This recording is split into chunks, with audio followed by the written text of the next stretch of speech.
Hello বন্ধুরা, কেমন আছো? আশা করি তোমরা প্রত্যেকেই ভালো আছো। আজকে তোমাদের সামনে বা থাম্বনেল দেখে বুঝতে পারছো আজকে কি রেসিপি নিয়ে এসেছি। চলো দেখা যাক আজকে ভিডিওটা। তোমরা ভিডিওটা স্কিপ না করে প্রত্যেকেই পুরো ভিডিওটা দেখো, ভালো লাগবে। Tata, bye bye. চলো বন্ধুরা, তোমাদেরকে আগেই বলেছি আমি সেই ভিডিওটা তোমাদের সঙ্গে শেয়ার করতে চলেছি।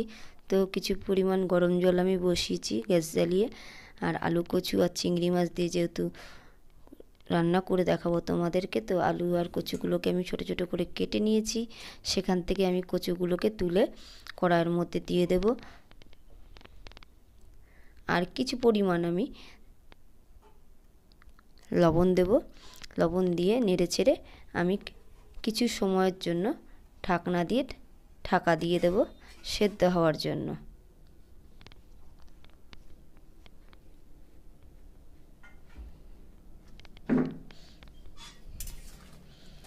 তোমরা ভিডিওটা পুরো দেখো, আশা করি তোমাদের ভিডিওটা ভালো লাগবে।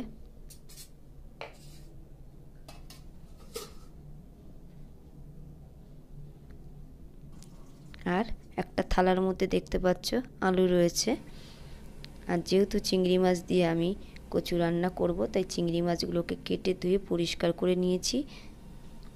তারপর যে কচুগুলোকে একটা জায়গায় পাত্রে রেখেছি সেটা তোমাদেরকে দেখালাম না।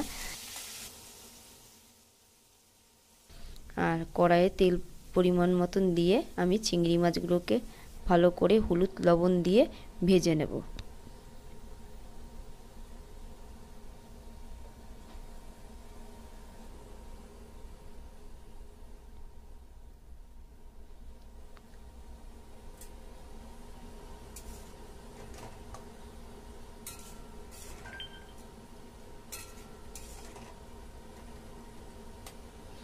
আমি কচু রান্না করলে কচুতে বেশিরভাগ সময় চিংড়ি মাছটা আমি কাঁচাই ছাড়ি।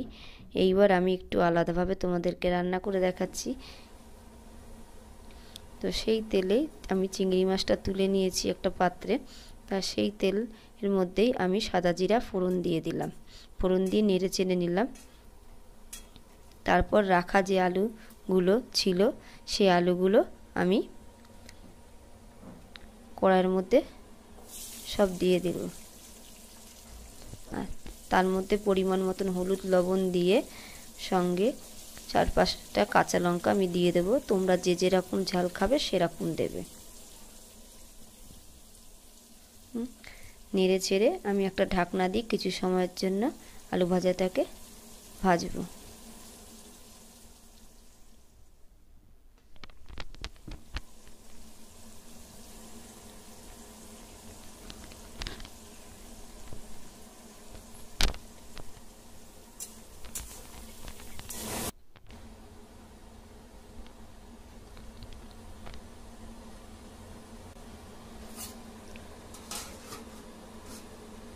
ঢাকনাটা দিয়ে ভাজলে আলু ভাজাটা ভালো ভাজা হয়। তারপর ওই যে পেঁয়াজ আর আদাগুলো তোমরা দেখেছিলে সেগুলোকে পেস্ট করে নিয়েছি, করে তার মধ্যে জিরে আর লঙ্কার গুঁড়ো দিয়ে আমি জল দিয়ে ভিজিয়ে রাখবো কিছু সময়ের জন্য।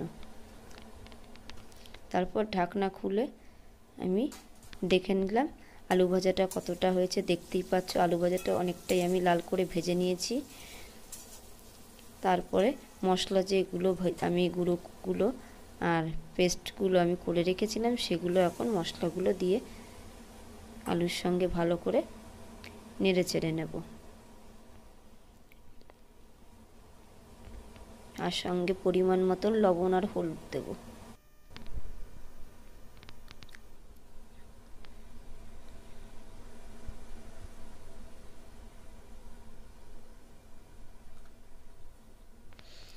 আমি কিছু কথা আগে পরে তোমাদেরকে বলছি, কারণ বহুদিন পর আবার আমি ভিডিও করছি। অনেক দিন শরীর খারাপ ছিল বলে করতে পারিনি, তাই আবার একটু ভিডিও করতে আগে পরে হয়ে যাচ্ছে, পরে ঠিক হয়ে যাবে। তো যেই কচুগুলো সিদ্ধ করে রেখেছিলাম দেখতে পারলে একটা প্লেটে ছিল, রেখেছিলাম তুলে। তো সেইগুলো আমি আলুর সঙ্গে মশলা কষানোর পরে আমি কচুগুলোকে ওই মশলার মধ্যে দিয়ে দিলাম। আলু আর মশলাগুলো আগে নেড়ে ছেড়ে নিয়েছি, যেহেতু কচুটা আমার সিদ্ধ হয়ে গেছে বেশি, তো সেই জন্য কচুটা আমি পরে অল্প নেড়ে ছেড়ে নেব, কারণ বেশি কচু যদি আবার নেড়ে ছেড়ে নিই তাহলে কচুটা বেশি সেদ্ধ হয়ে যাবে, গলে যাবে। তাই জন্য ঠিক মশলাটা কষানোর পরে অল্প অল্প থাকাকালীন সময় তোমাকে কচুটা দিয়ে দিতে হবে। তারপর তাতে পরিমাণ মতন জল দিয়ে দেবো আমি। দেখতে পাচ্ছ কষাটা হয়ে গেছে, তো ওর মধ্যে এবার জলটা আমি দিয়ে যে ভাজা চিংড়ি মাছগুলো রাখা ছিল সেগুলো আমি দিয়ে দেবো। সব দিয়ে আমি নেড়ে চেড়ে একটা ঢাকনা দিয়ে কিছু সময়ের জন্য, যেটুখানি বাকি আছে সেইটুখানির জন্য আমি ঢেকে দেবো।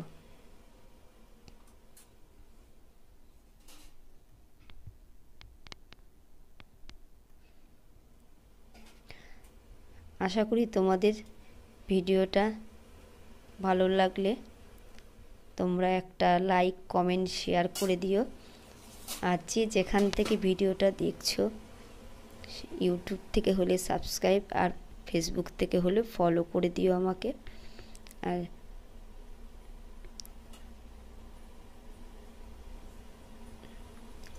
তোমরা দেখতে পাচ্ছ গরম মশলাটা আমি বেটেছিলাম, সেটা তোমাদেরকে ভিডিওতে দিয়েছিলাম, বাট ওটা স্কিপ করে বেরিয়ে গেছে। গরম মশলার ভিডিওটা ডিলিট হয়ে গেছে, তাই তোমাদের দেখাতে পারলাম না। কচু দিয়ে চিংড়ি মাছ রান্না হয়ে গেছে।